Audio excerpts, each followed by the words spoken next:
2 minutos.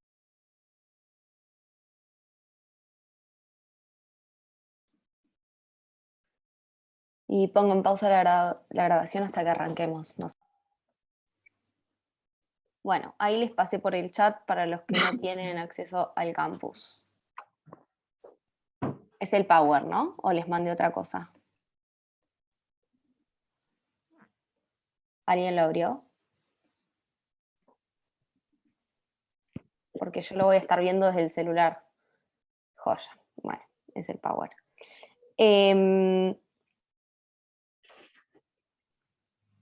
Bueno, arrancamos. El objetivo de la unidad esta de conceptos jurídicos básicos es que puedan identificar en primer lugar justamente los conceptos jurídicos básicos y que van a tener una definición, o sea, una importancia bastante grande a la hora de, por ejemplo, identificar otros fenómenos jurídicos, ¿sí? Por eso vamos a ver en particular el concepto de sanción, de acto antijurídico, de responsabilidad, de deber jurídico, de derecho subjetivo, capacidad y competencia, y el de persona jurídica. Seguramente hoy lleguemos a ver los 3 primeros, ¿sí? Bueno, esto lo vamos a estudiar en el marco del estudio de la sintaxis del derecho, que sería la que se ocupa del estudio de la norma jurídica en sí y que nos va a permitir ver qué elementos se mantienen más o menos permanentes para, digamos, en el sistema jurídico, más allá del contenido que tengan. Bueno, uno de los autores que vamos a ver es Carrió, que dice que dentro de las expresiones que van a usar los juristas se pueden clasificar más o menos en 3 clases. La primera sería los términos deónticos generales, por ejemplo, cuando utilizamos o leemos una sentencia que abundan los conceptos de tal cosa está permitida, determinada conducta está prohibida, o, no sé, el comerciante tenía la obligación de realizar determinada conducta. Por otro lado, vamos a tener expresiones que aluden a situaciones específicas de la dogmática del derecho, y acá van a entrar algunos conceptos, sobre todo en relación a las distintas ramas del derecho, como por ejemplo el instituto del matrimonio, eh, vamos a ver lo que es una hipoteca. Cuando estudiamos el derecho penal, la defraudación va a tener, va a ser una situación específica dentro del derecho penal, y etcétera. Y por otro lado, hay otras expresiones que identifican situaciones de tipo general, tales como los conceptos jurídicos básicos. Por ejemplo, derecho subjetivo, deber jurídico, responsabilidad, acto antijurídico. Estos últimos van a constituir la base teórica, como les dije, para construir otros conceptos. Es decir, que es sumamente importante que los definamos con la mayor precisión o el mayor detalle posible, porque en base a ellos va a hacer que vamos a seguir estudiando el resto de los conceptos que podemos llegar a ver en el derecho.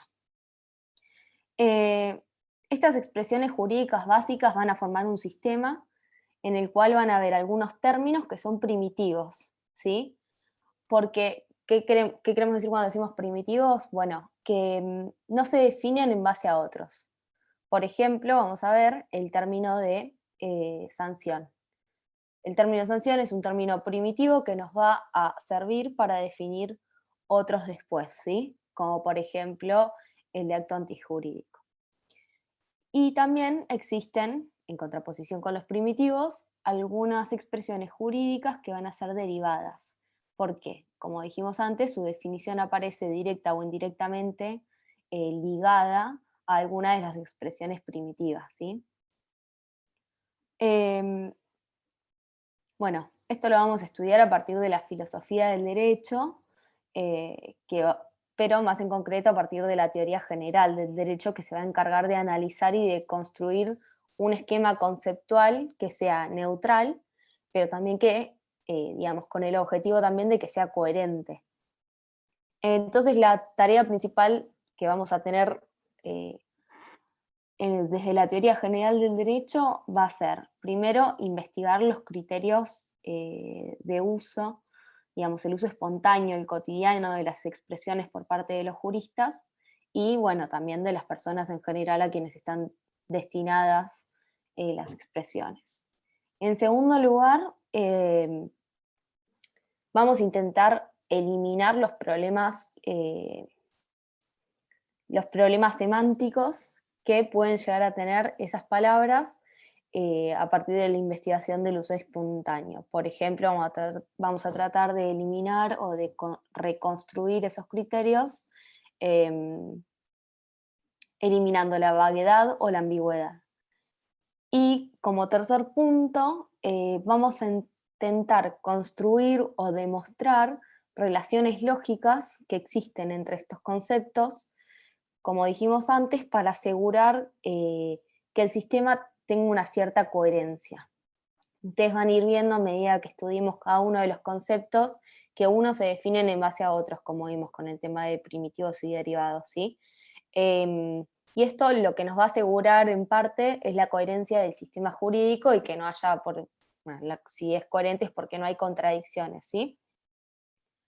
El que más, digamos, el que ha logrado mayor coherencia a la hora de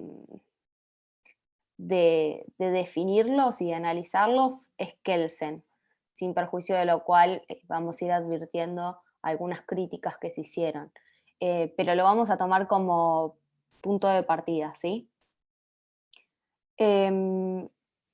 Para esto vamos a tener que remontarnos a la estructura de la norma que plantea Kelsen, que es importante para definir todos los conceptos básicos. Recordemos que para Kelsen el derecho es un sistema de normas y que a su vez las normas son abstracciones que van a expresar que alguien va a estar obligado a actuar de determinada manera.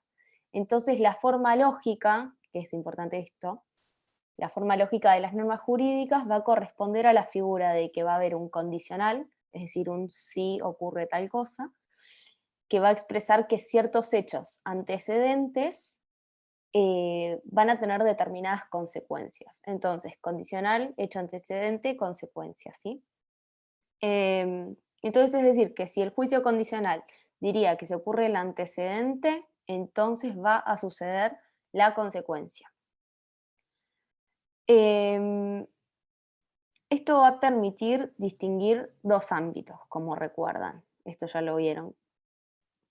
Por un lado vamos a tener el mundo de la naturaleza, en el cual se rige por las leyes del ser, es decir, el mundo del ser, en el cual las consecuencias tienen antecedentes que son fatales e inexorables.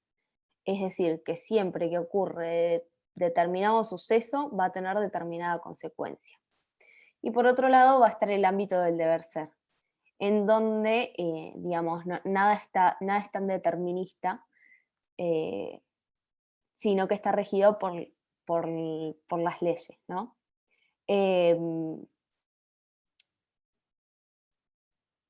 Como ustedes saben también, el mundo del ser está regido por el principio de la causalidad, mientras que el del deber ser está condicionado por la cultura. Entonces, las normas van a estar regidas por el principio de imputación. Recordemos que el significado de deber ser no implica un juzgamiento de lo que es justo o injusto, sino que va a cumplir solamente la función de nexo lógico, ¿sí? No implica decir que existe un estado de cosas que es preferible, que es bueno, o que las cosas tienen que ser así, justas o deseables, sino simplemente que nos va a servir para unir el antecedente con la consecuencia de acuerdo al principio de imputación.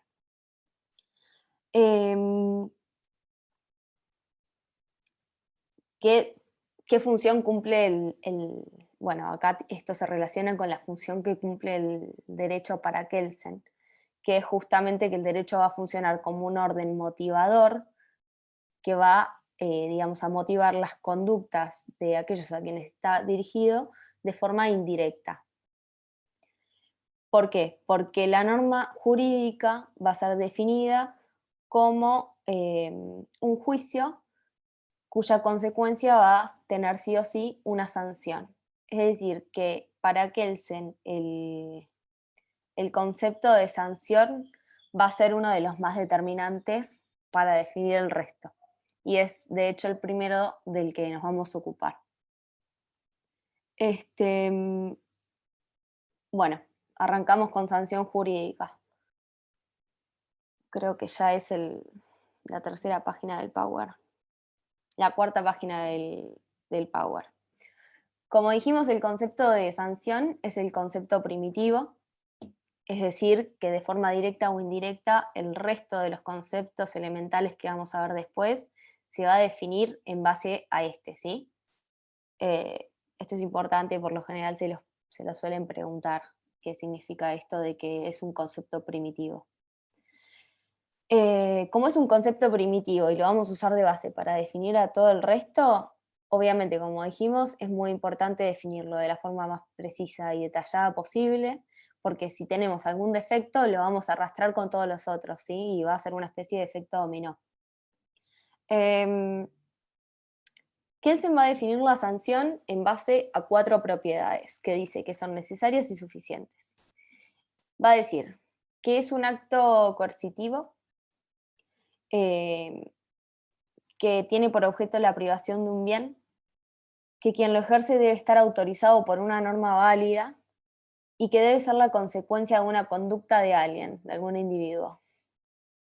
Ahora vamos a ver cada una de ellas. Creo que en el libro de Portela aparecen como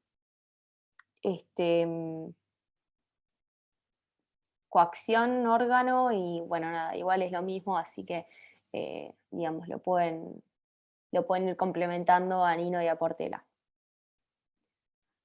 Bueno, en primer lugar, la primera propiedad que dice Kelsen que tiene la sanción es la coerción.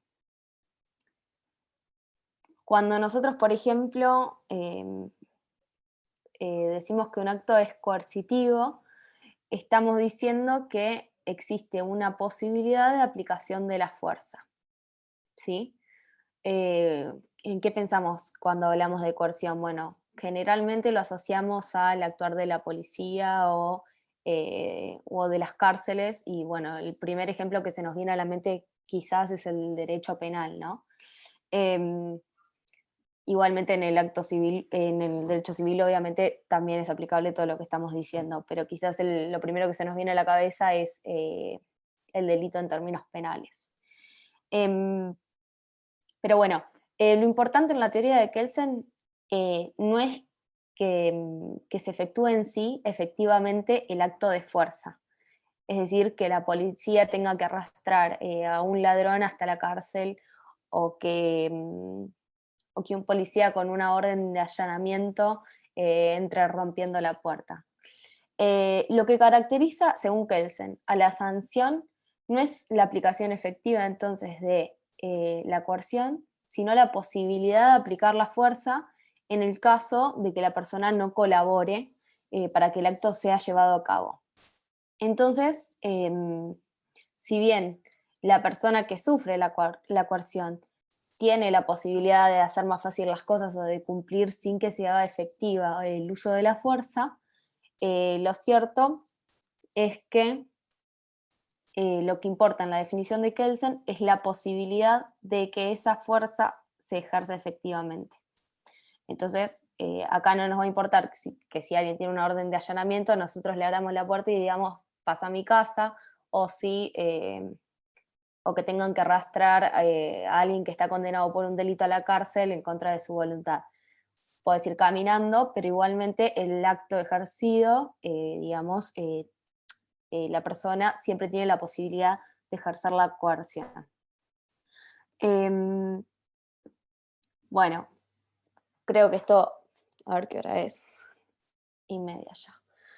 Bueno, vamos a decir medio rápido que lo que denominamos coerción o también coacción en el libro de Portela es, digamos, un producto de una evolución cultural muy larga y que obviamente hoy en día en un estado moderno contemporáneo, digamos, la violencia esta va a ser monopolizada en manos del Estado, que en determinado momento expropió la violencia a los particulares y la monopolizó. Se le hacen algunas críticas a esta idea que él señala, pero no me quiero detener demasiado en eso, la pueden encontrar en Nino. Eh, la principal crítica que se le hace es por parte de Joseph Raz, en la cual el autor imagina un caso en el cual los que ingresan a un país tienen que pagar una multa no, perdón, depositar un dinero como requisito para entrar al país, y si cometen algún delito, alguien va a descontar de una parte de esa cantidad que depositaste previamente.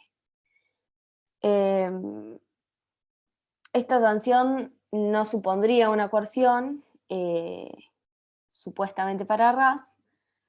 Sin embargo, Nino le responde que puede que tenga razón, pero que en el ejemplo que presenta es como que demostraría que el término sanción tiene en el lenguaje una designación imprecisa, eh, ya que si no es por la coerción no se ve cómo podría distinguirse de los casos centrales de otras sanciones, como por ejemplo la cárcel y demás. Ahí estoy viendo que están hablando por el chat. Ay, ¿se escucha mal ahora?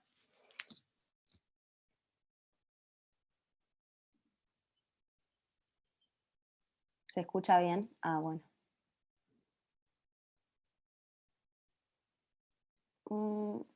Sí, es el Power. No, no les, se los pasé por el chat al Power. No estoy compartiendo pantalla porque no me anda a mí el PowerPoint en la compu. Em, ¿Qué expresiones, Eugenia? ¿A qué te referís? Me fui de tema ya, me parece. Bueno, sigo. Creo que te referías a las propiedades de la palabra sanción, que era un acto coercitivo que tiene por objeto la privación de un bien, que quien lo ejerce debe estar autorizado por la norma válida y que tiene que ser la consecuencia de una conducta de un individuo. Bueno, seguimos con el segundo. La sanción tiene que tener por objeto, como dijimos, privar a otro de un bien. ¿Qué significa bien en los términos de Kelsen? Bueno, son aquellos estados de cosas que para la generalidad de la gente son valiosos. Entonces acá Kelsen lo que hace es medio sacarse de encima a aquellos críticos que decían, bueno, quizás a una persona que la condenan a la pena de muerte, eh, no le importa porque en realidad se quería suicidar. Bueno, no, lo que importa acá es que el estado de cosas, digamos, sea importante para la generalidad de las personas, no para la persona simplemente en sí.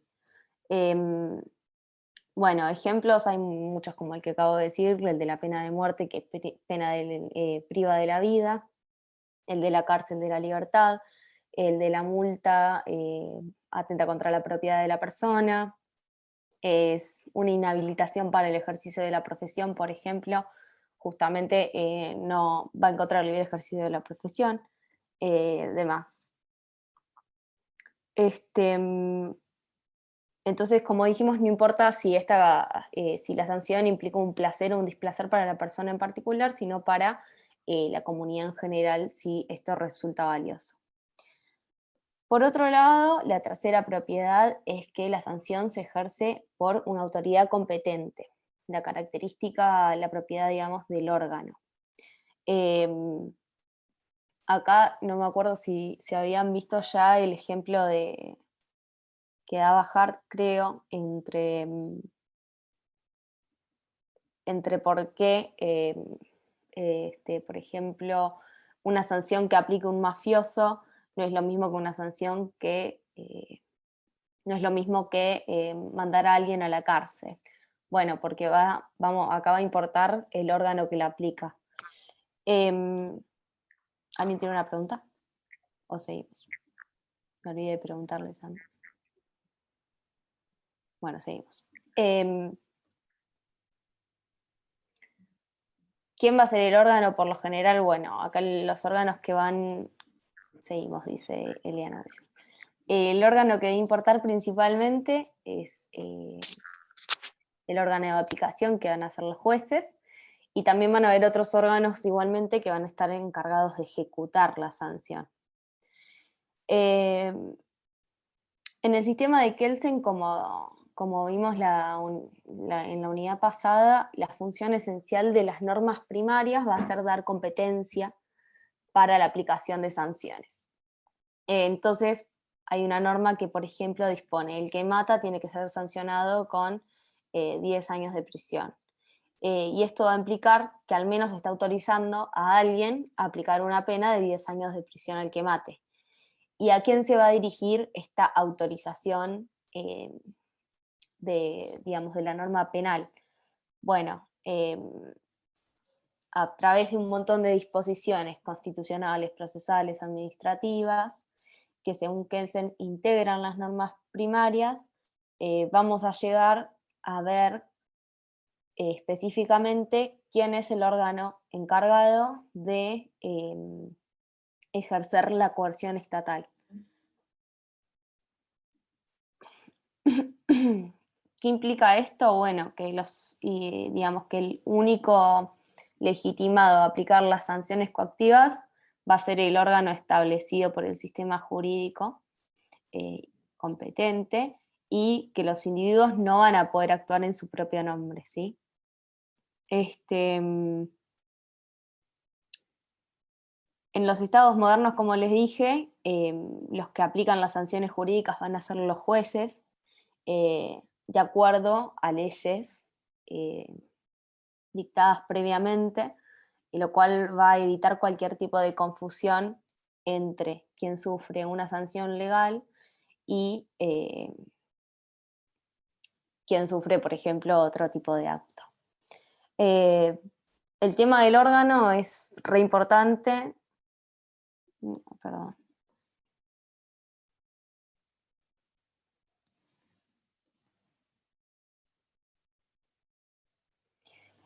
Como si es uno o varios los que están autorizados a aplicarlas y hacerlas cumplir, Eliana. Creo que... Perdón, doctora, no, lo que le consultaba es, porque quizá a mí se me confunde, es, por ejemplo, el juez dicta la pena, dice que tiene que cumplir 10 años de prisión, ¿no? Y Sí. después, el resto de los órganos, por ejemplo, lo que vendría a ser una prisión, ¿sí? ¿Es lo que tiene que hacer efectivo eso? ¿O sea, trabajan en común para poder hacerlas cumplir? Por eso le consultaba si era una persona o un órgano nada más, o en realidad intervienen varios en estos casos. Digamos, el órgano que tiene la competencia para dictar la sanción va a ser, en los estados modernos, como dije, los jueces, el Poder Judicial, por las leyes que ya fueron dictadas antes y que así lo establecen. Para eso vamos a recurrir, por ejemplo, a la Constitución, y bueno, además leyes que puedan llegar a ir reglamentando la forma de aplicación de sanciones. Obviamente que, como vos dijiste, van a intervenir otros órganos en la etapa en la que vamos a ejecutar la sanción, ¿sí? Por ejemplo, como mencionaste, el sistema penitenciario y demás.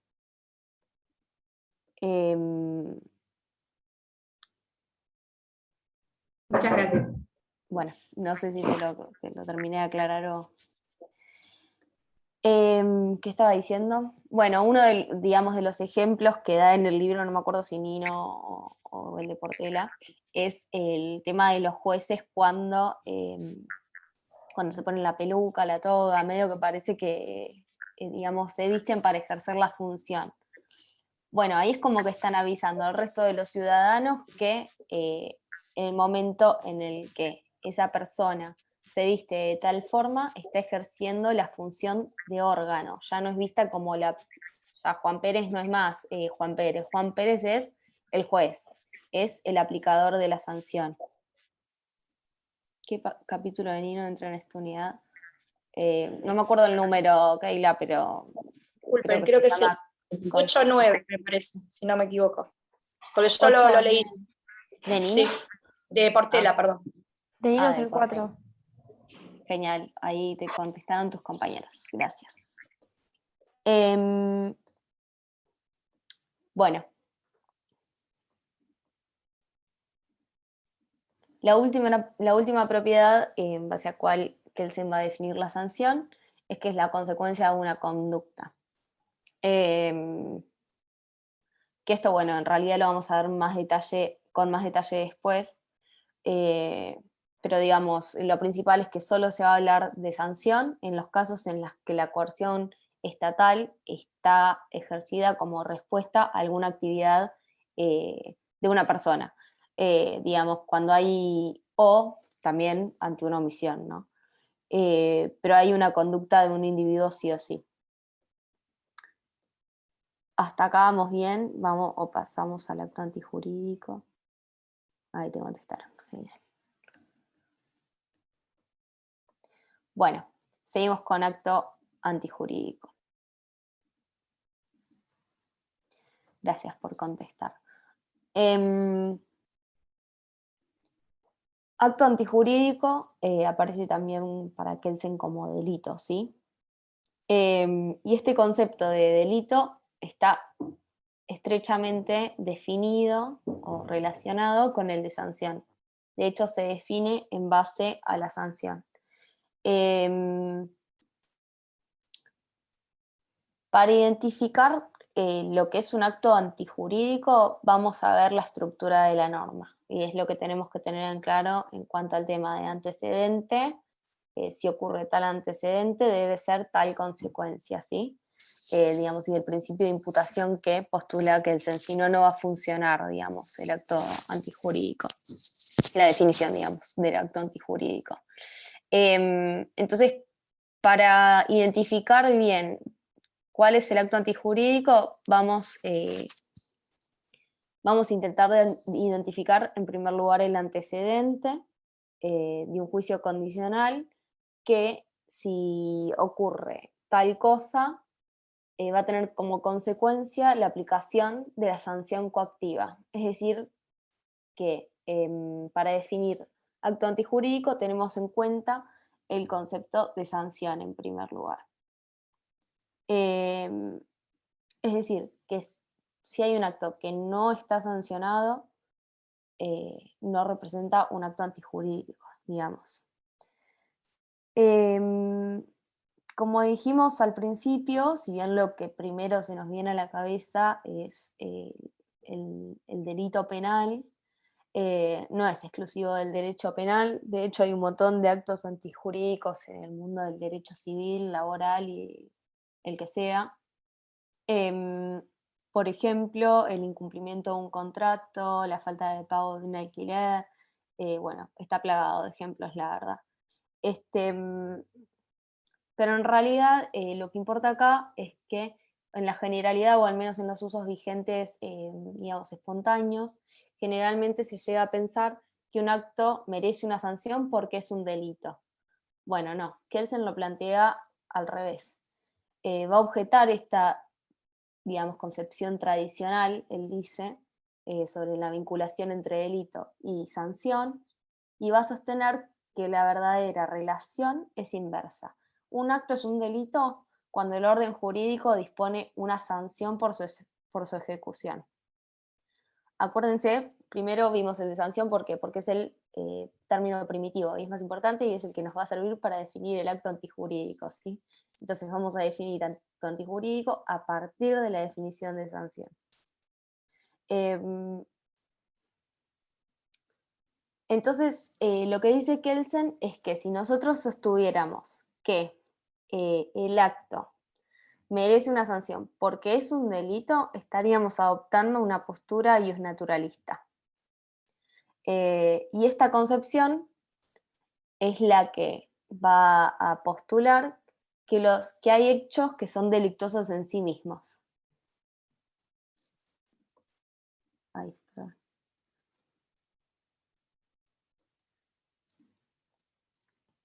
Exacto, ahí te contestó Matías, Sofía.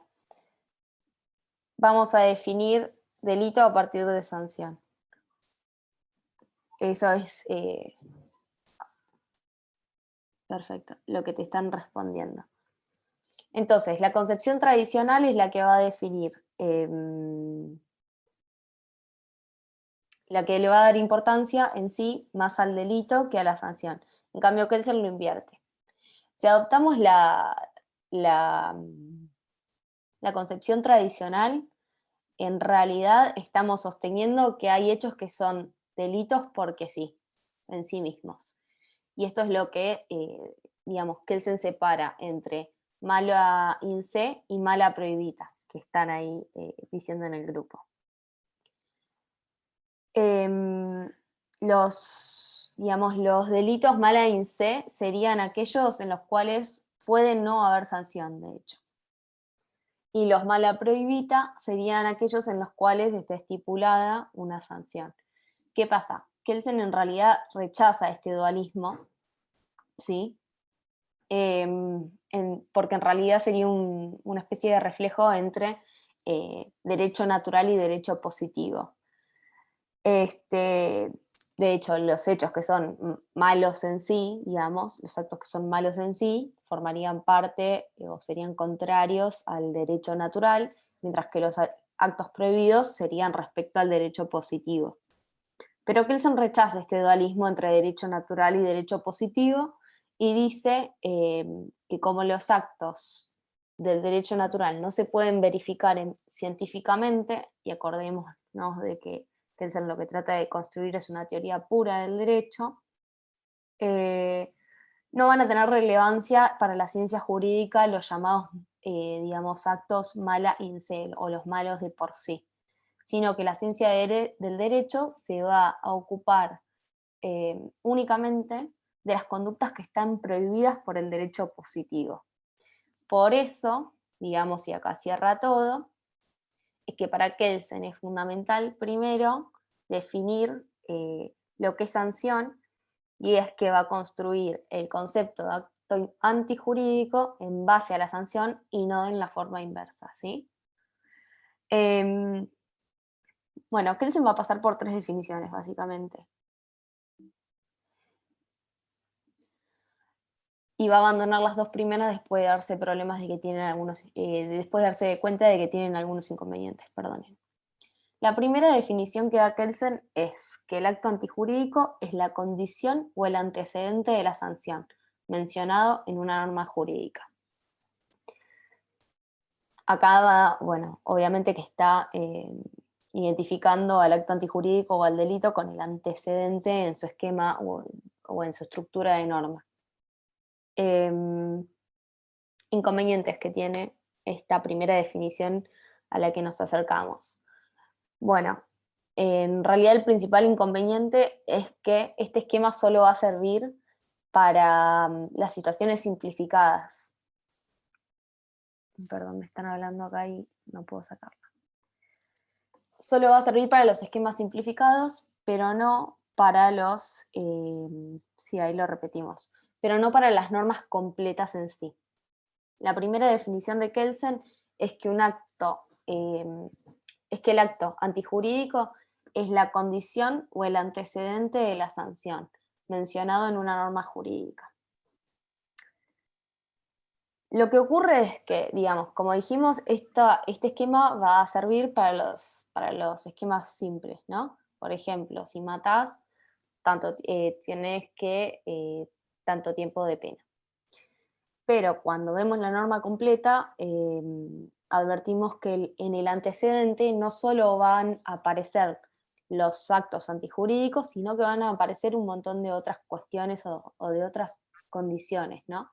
Entonces, esto mismo de que si alguien mata va a la cárcel tanto tiempo, se puede leer de otra forma, de una forma más completa, que es que si alguien mata sin que haya legítima defensa, el fiscal lo acusa, el juez proporciona la oportunidad de defenderse, se prueba la acusación y después del proceso deberá ser condenado a 10 años de prisión, acá ya estamos en un problema, porque al ver el antecedente, obviamente no nos vamos a encontrar con solo actos antijurídicos, nos vamos a encontrar con un montón de otras condiciones, como por ejemplo que se pruebe la acusación, entre otras, o que no haya, si no hay legítima defensa, que no forman parte del acto antijurídico en sí.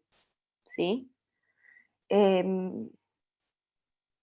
Y bueno, este es el primer inconveniente en la definición, en la primera definición de Kelsen. Lo mismo puede pasar en el mundo civil, digamos, en el mundo del derecho civil, para lo cual Kelsen da otro ejemplo, que es que si dos personas celebran un contrato, una de ellas no cumple y la otra demanda, deberá ser ejecutado forzosamente para el que no cumple. Bueno, acá nos pasa lo mismo que en la otra. Sí. Ahí estoy dando otro ejemplo, Matías.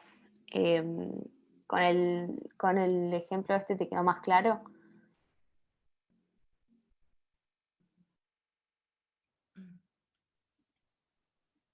En este último caso, también, si seguimos esta primera definición, resultaría delito el haber celebrado un contrato, lo cual no tiene ningún tipo de sentido para todos nosotros, ¿no?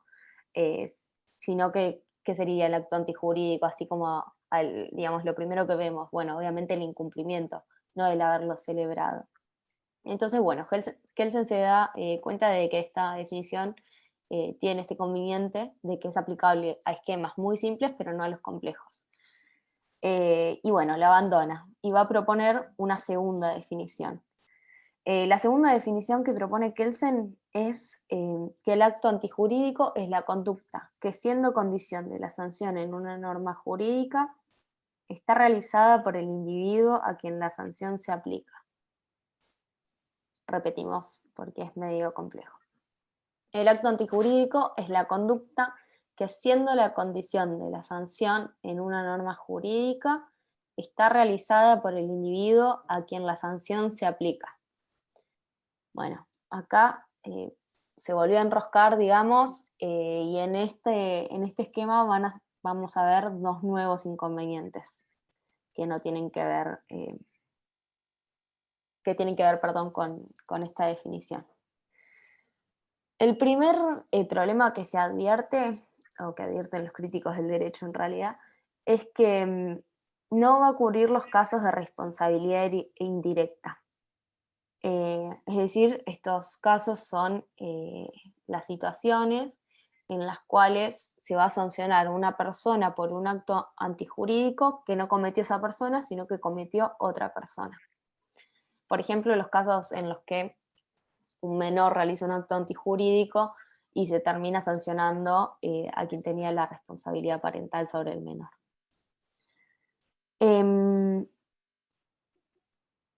Y por otro lado, dice, digamos, la segunda crítica es que hay conductas realizadas por un individuo a quien se le va a aplicar la sanción, pero que nadie llamaría delito, y que igualmente son presupuestos de la sanción.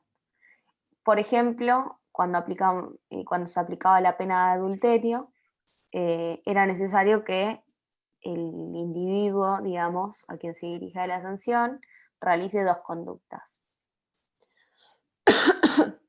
Perdón. En primer lugar, era necesario que esa persona esté casada, y después también era necesario que después tenga relaciones extramatrimoniales, por ejemplo. En el caso mismo del contrato que dijimos, era necesario para un incumplimiento contractual, primero que se haya celebrado el contrato.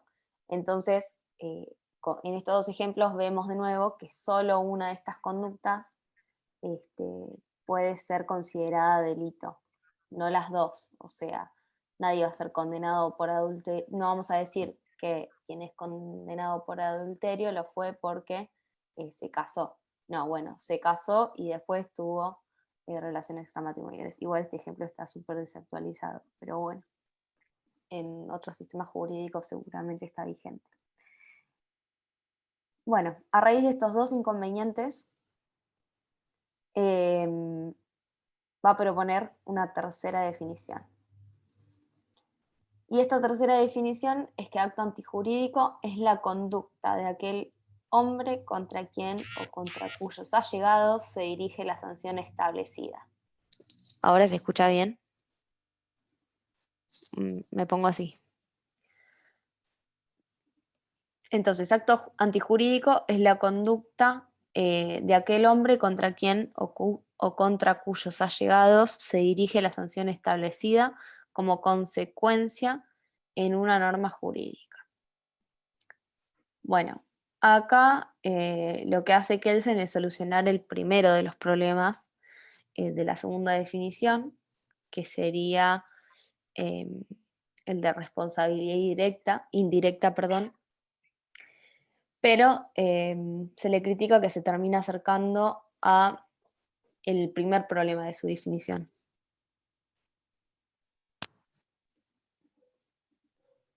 ¿Todos me están escuchando trabado? ¿Qué es lo que no escuchaste, Keila? Ah, buenísima. Era para ver si el problema era de mi compu. Bueno, repito más o menos, la tercera definición yo la dije 2 veces, pero el problema, digamos, que soluciona Kelsen con la tercera definición es el relativo a la responsabilidad indirecta. Es decir, que los casos de responsabilidad indirecta quedarían contemplados en esta definición de acto antijurídico. Pero no, digamos, se termina acercando de nuevo al primero de los problemas que vimos.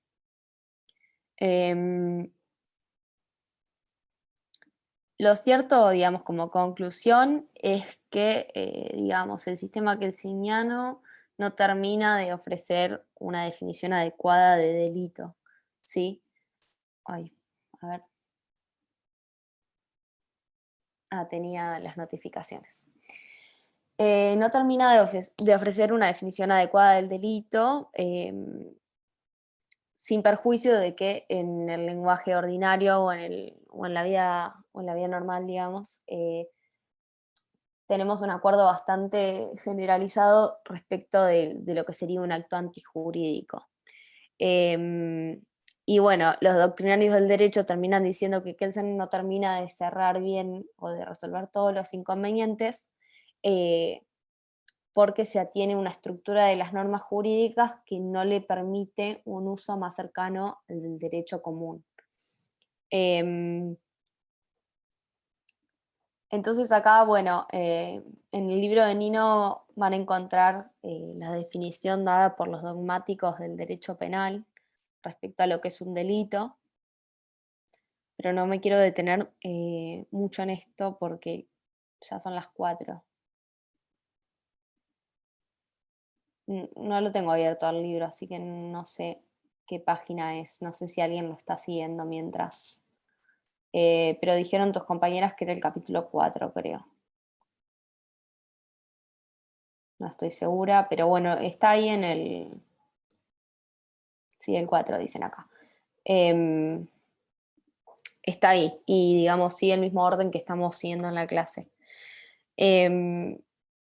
Lo van a encontrar, digamos, ahí, digamos que los dogmáticos del derecho penal van a definir el delito, y esto está más o menos consensuado, digamos, si bien hoy se estaban abandonando un poco la teoría del delito, por lo general se sigue este esquema, es cierto, de que vamos a llamar delito a la acción típica, antijurídica, culpable, sometida a una sanción penal y que llena las condiciones objetivas de punibilidad. Y esto, bueno, nos va a permitir desentrañar un poco mejor el concepto de delito.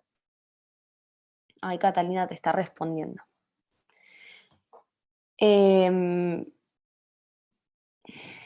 Bueno, quiero pasar un poco todo esto porque no vamos a llegar a ver los otros conceptos, sino.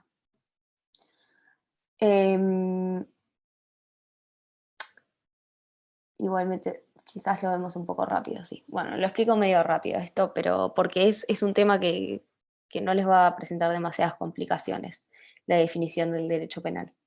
Bueno, como les dije, era una acción típica antijurídica, culpable, sometida a una sanción penal y que llena las condiciones objetivas de punibilidad. Los dogmáticos del derecho penal se encargaron de definir cada uno de estos conceptos y empezando por el de acción. Y van a entender como acción a la ejecución digamos, de una acción, valga la redundancia, por parte de un individuo.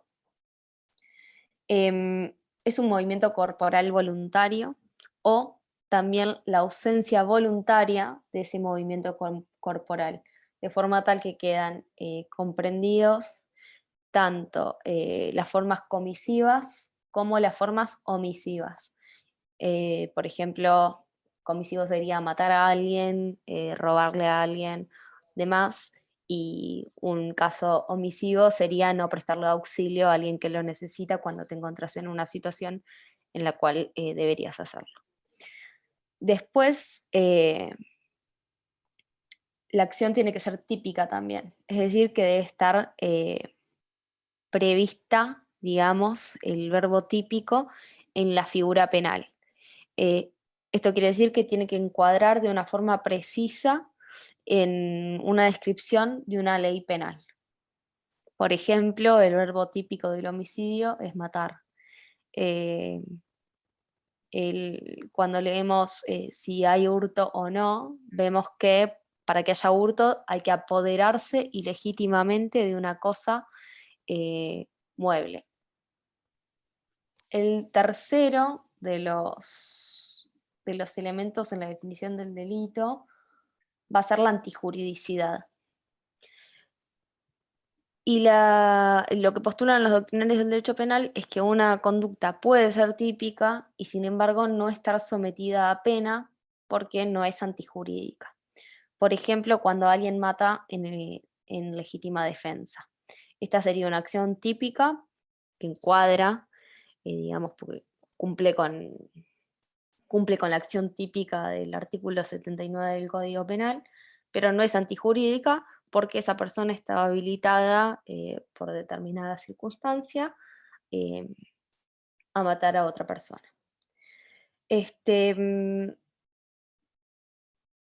Lo que ocurre acá es que los teóricos penales sostienen que una acción es antijurídica cuando viola ciertas normas prohibitivas que están digamos, que subyacen a las normas que estipulan penas. Entonces, detrás de la norma que impone una pena para el homicidio, hay una norma implícita que prohíbe matar, salvo en las situaciones en las que uno se encuentra habilitado a matar, ¿sí? Es una antijuridicidad distinta a la que nos ofreció el concepto de Kelsen. Y bueno, los otros dos elementos son la culpabilidad y la punibilidad. Para considerar que un acto es un hecho delictivo. Para que sea punible no va a bastar que sea típico y antijurídico, además tiene que ser culpable, y una acción es culpable cuando hay un componente psicológico en el autor del hecho, que puede ser de dolo o de culpa. El dolo, en términos generales, es definido como la intención de llevar a cabo la conducta, y la culpa, en términos generales también, obviamente, es la negligencia o la imprudencia. No sé si han escuchado hablar del homicidio culpable. Después, la última es la punibilidad, que digamos tiene que haber estipulada básicamente una pena, digamos. Tiene que estar penalizada, lo cual es medio redundante para toda la definición. De hecho, hay algunas definiciones que obvian este requisito, pero porque lo consideran implícito.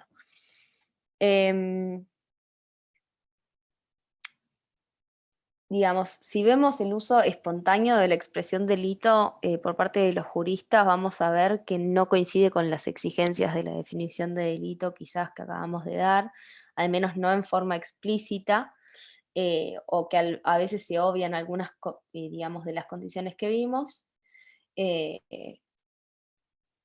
Pero lo cierto es que cuando lo comparamos con la última definición de Kelsen, podemos ver que los primeros dos requisitos están en la definición, ¿sí? Digamos, que sea una acción y que sea típica. Lo que no es tan así es el requisito de la antijuridicidad definido en los términos que lo definen los dogmáticos penalistas. Pero bueno, acá llegamos a la misma conclusión que antes, y es que la dificultad de Kelsen para definir el concepto de acto antijurídico está provocada por su propia negativa a admitir que en un sistema hay normas jurídicas que son distintas de las que disponen sanciones. Para Kelsen, digamos, el sistema estaría formado por normas jurídicas en el cual está presente la sanción. Pasamos al tema de responsabilidad, que es un poco más ameno y menos enroscado, si les parece. Como pueden ver en el Power, que ya yo me perdí, pero lo pueden usar, no sé en qué diapositiva está, van a ver que hay distintas clases de responsabilidad y que también tiene distintos sentidos, ¿sí? Gracias. En la página 10 del Power. Bueno, vamos a ver primero 4 sentidos de responsabilidad. En el libro de Nino hay como da un ejemplo de un capitán en el barco en el cual se van dando distintos sucesos y se va usando la palabra responsabilidad en sus distintos sentidos.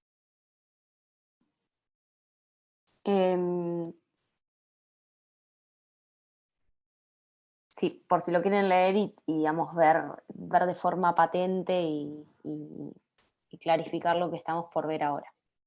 Pero bueno, como les decía, 4 sentidos de la palabra responsabilidad según Hart, que pueden llegar a ser relevantes para los juristas. El primero es la concepción de responsabilidad como obligaciones o funciones derivadas de un cierto cargo, ¿sí? En base a que alguien está en determinado cargo, es responsable de ciertas situaciones. Lo cual es lo mismo que decir que una persona, por el cargo que tiene la obligación de hacer tal cosa. Este primer sentido es en el cual se alude cuando decimos que el padre es responsable por sus hijos, que un contador tiene la responsabilidad de llevar las cuentas de sus clientes, o que el portero, digamos, tiene la responsabilidad de cuidar el ingreso a un edificio.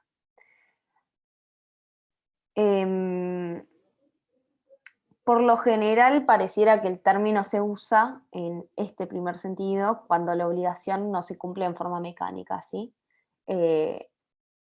Sino que hay como unas alternativas según la diligencia de quien cumple la función.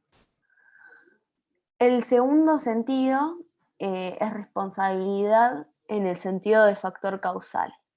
Y este puede aludir tanto a un acto como a un fenómeno que se da, como una causa, digamos. Por ejemplo, se puede referir a individuos o a cosas. Por ejemplo, Juan fue responsable de que yo llegara tarde hoy y, por ejemplo, en el caso de las cosas,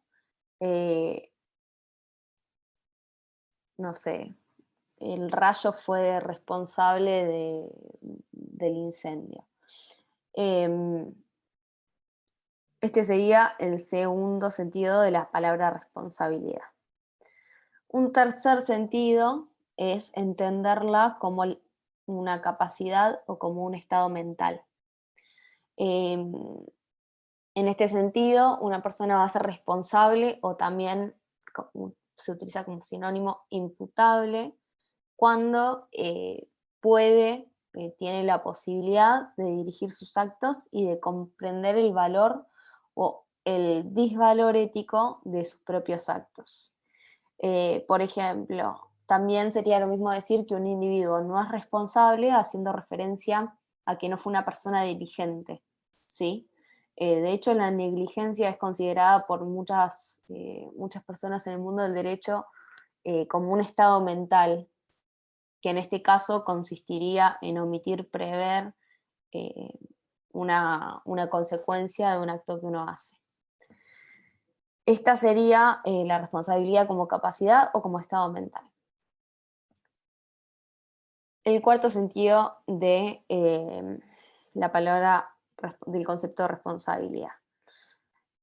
Y este es el más importante. Por lo general lo solemos asociar a decir que un individuo es responsable cuando es susceptible de ser sancionado, independientemente de que haya cometido un acto o no haya cometido, un acto antijurídico. Por ejemplo, decimos que un juez se encuentra responsable del homicidio a una persona, o que tal persona no, digamos, es responsable de no haber cumplido con una promesa. Entonces, este sentido de responsabilidad implica una pena o un reproche moral. Bueno, hasta acá van siguiendo. Me olvidé de agregar que este sentido de responsabilidad no implica que la persona sea efectivamente sancionada, sino que es responsable cuando, según el ordenamiento jurídico, debería aplicarse al individuo una sanción independientemente de que se le aplique o no, ¿no? Porque tenemos un montón de casos en los cuales la sanción no se termina aplicando. Sí, volvemos al tercero. El tercer sentido de la palabra responsabilidad, le estoy contestando a Matías, es responsabilidad en el sentido de factor, no, perdón, ese sería el segundo, en el sentido de capacidad o como estado mental.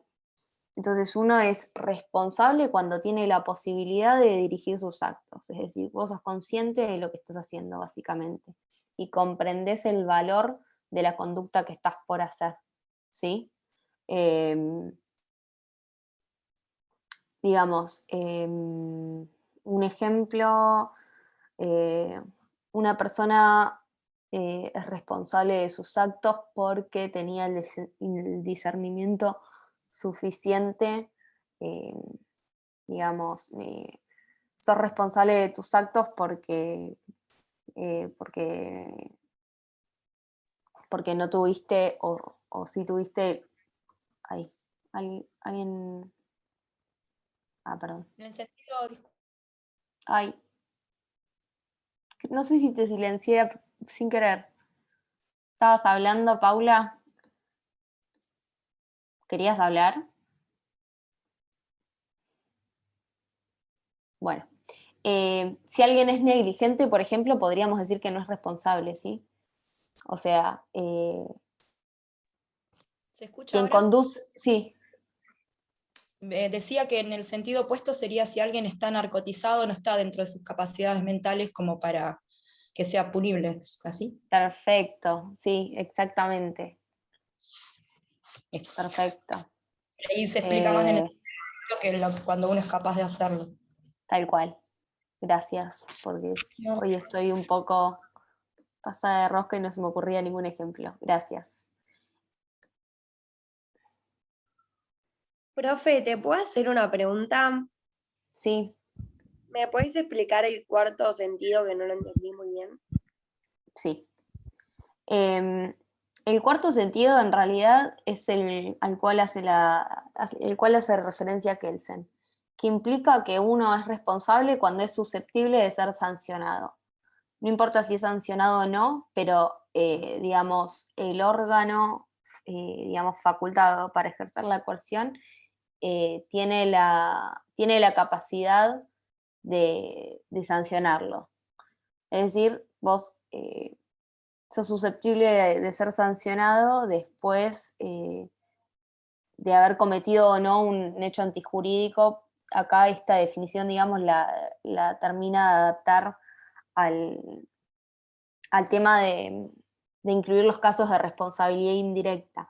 pero básicamente sería decir que alguien es responsable según el ordenamiento jurídico cuando tiene que aplicarse una sanción, ¿sí? Por el hecho que realizó. Muy bien, profe, gracias.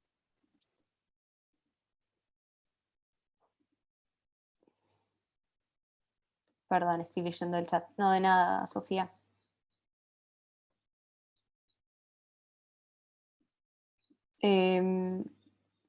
Bueno. Keila, creo que te estás refiriendo a las clases de responsabilidad.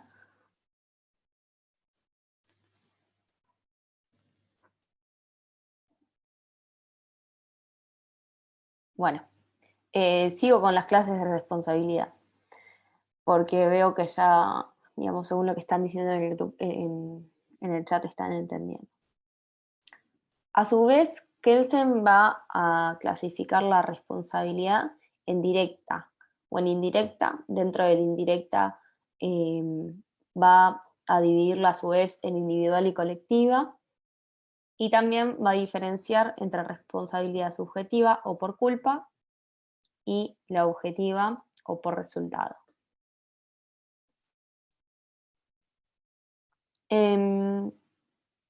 Bueno, arrancamos por la directa o la indirecta. Un individuo es responsable en forma directa cuando es, digamos, cuando es susceptible de recibir una sanción como consecuencia de un acto que él mismo ejecutó, ¿sí? O sea, quien comete el acto antijurídico es la misma persona que va a ser sancionada. Si alguien mata a alguien, va a ser sancionado esa persona.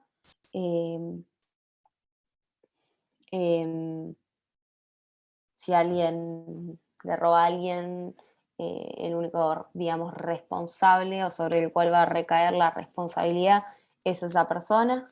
Bueno, y así con cualquier tipo de delitos, porque en la órbita del derecho penal solamente se va a admitir este tipo de responsabilidad.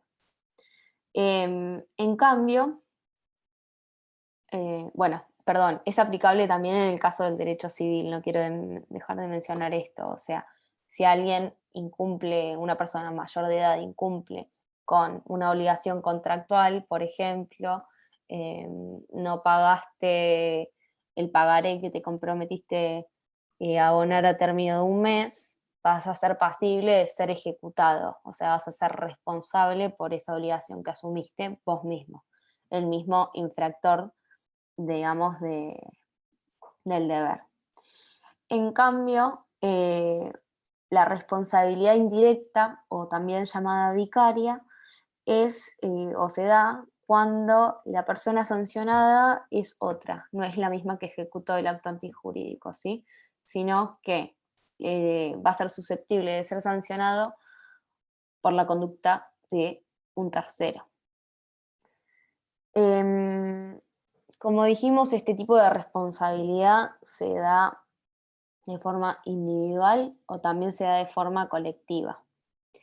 Y si ven, bueno, digamos, en el derecho contemporáneo, digamos, la podemos ver más que nada en el derecho civil, digamos, no subsiste en el derecho penal.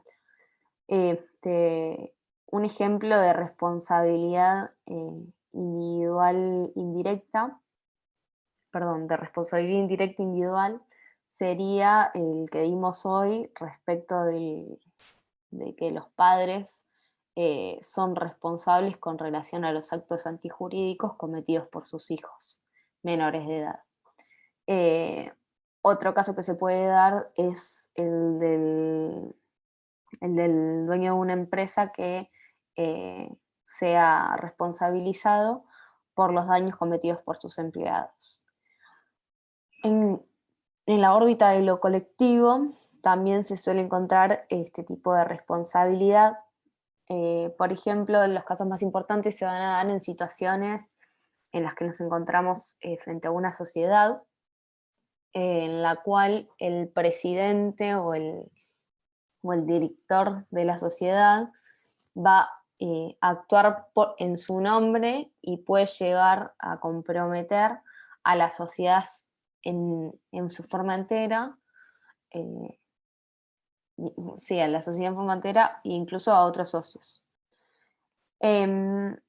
Después, otra distinción de responsabilidad se da entre la responsabilidad objetiva y la subjetiva. La responsabilidad subjetiva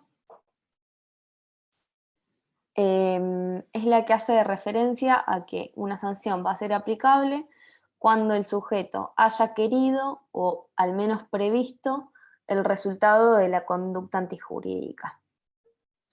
Hay muchos casos en realidad, o al menos Kelsen los divide en 3 casos de responsabilidad subjetiva, distinguiendo primero si hubo una intención maliciosa, es decir, una intención de dañar y infligir un daño, digamos.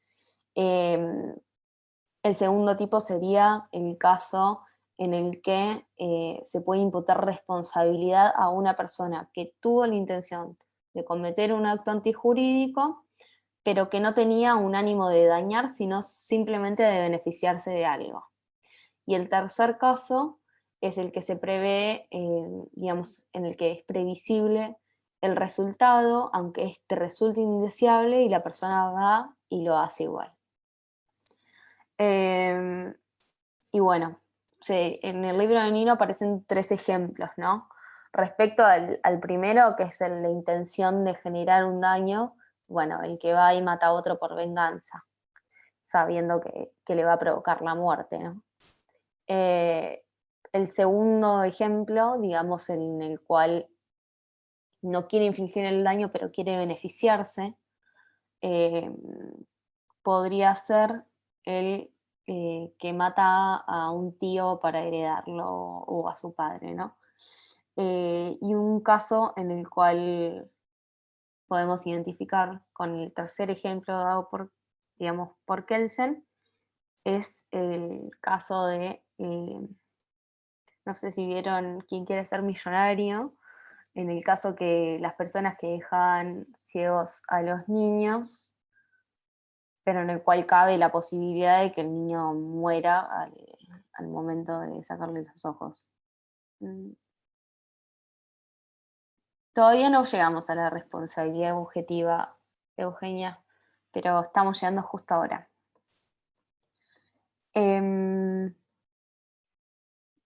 Quiero hacer una última aclaración respecto a la responsabilidad subjetiva. Los penalistas en general van a considerar como un caso de responsabilidad subjetiva los casos de negligencia. Sin embargo, Kelsen va a sostener que es un caso de responsabilidad objetiva, porque no hay una vinculación psicológica entre lo que hace la persona y su acto. Y por último, en contraste con la responsabilidad subjetiva, nos encontramos con la responsabilidad objetiva, o también llamada por resultado, que se da cuando una persona es susceptible de ser sancionada, independientemente de si tuvo la intención o no, o previó el acto antijurídico. En la órbita del derecho penal, en principio, la responsabilidad objetiva está prohibida, aunque hay algunas excepciones.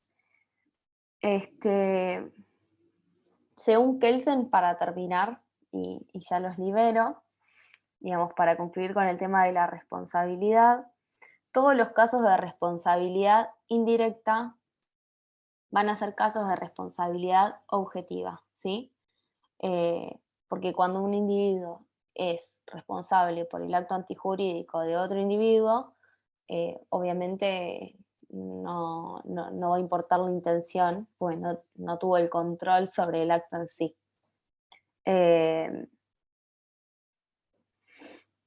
Bueno, creo que con eso ya terminamos. ¿Les queda alguna duda o quieren preguntar algo?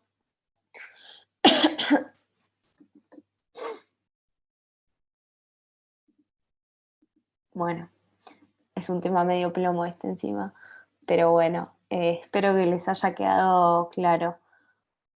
En la próxima clase seguramente van a ver los otros conceptos jurídicos básicos y les va a quedar ver, responsabilidad, lo vimos recién, deber jurídico, derecho subjetivo, capacidad y competencia y persona jurídica. Si tienen alguna duda, bueno, pueden consultarla a la clase que viene y si no me escriben, ¿sí? Bueno, les mando un beso a todos. Cuídense.